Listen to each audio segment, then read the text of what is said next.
Hey Bob, you look worried. Why? I have transmitted a signal, but I am not able to receive it clearly. I guess your signal is getting deteriorated due to ISI. What is ISI? In communication systems, data is transmitted as ones and zeros, which can be represented using rectangular pulses of finite duration tau. The frequency domain representation of rectangular pulse is a sync pulse of infinite duration, whose most of the energy is concentrated within -1 by tau to +1 by tau. This implies a pulse of duration tau requires twice its bandwidth for reliable transmission. For a band-limited system, if we want to increase the data rate, we have to increase the number of pulses transmitted every second. This implies that the symbol duration tau will have to be decreased. A decrease in the time period tau indicates an increase in the frequency requirement 1 upon tau. Okay.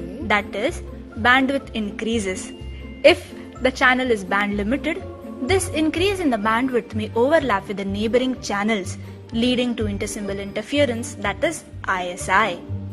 Then how do I overcome this ISI? To mitigate ISI, Nyquist suggested that the theoretical minimum bandwidth needed for transmission of RB symbols per second is RB by 2 Hz.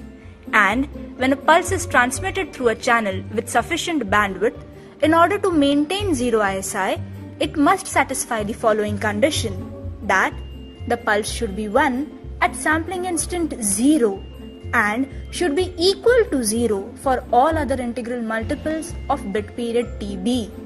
But how do I practically implement it? The answer is pulse shaping. There are 2 criteria for non-interference systems where pulse shaping is employed. Number 1, the pulse shape exhibits a zero crossing at the sampling point of all pulse intervals except its own. And number 2, the pulse shape must be such that the amplitude decays rapidly outside the pulse interval. Oh, just like the rectangular pulse which goes to 0 at sampling instance minus TB and plus TB. Hey, but its energy does not decay rapidly outside the pulse interval. In fact, it extends to infinite bandwidth. Yes, hence we use a raised cosine pulse which satisfies both the criteria and thus provide an ISI-free system. A raised cosine pulse takes the shape of a sync pulse in time domain, and hence its frequency domain representation is similar to a gating function. Thus, we can limit the signal bandwidth in the frequency domain, avoiding ISI using raised cosine pulses or filters. The raised cosine pulses are characterized by the roll-off factor.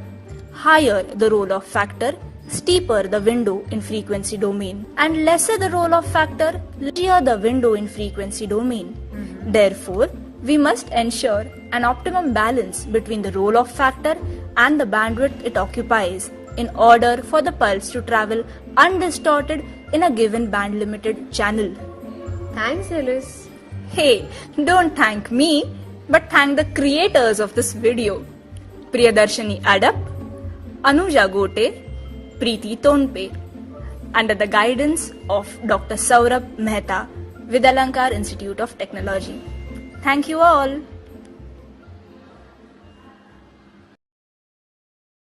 Created using Powtoon.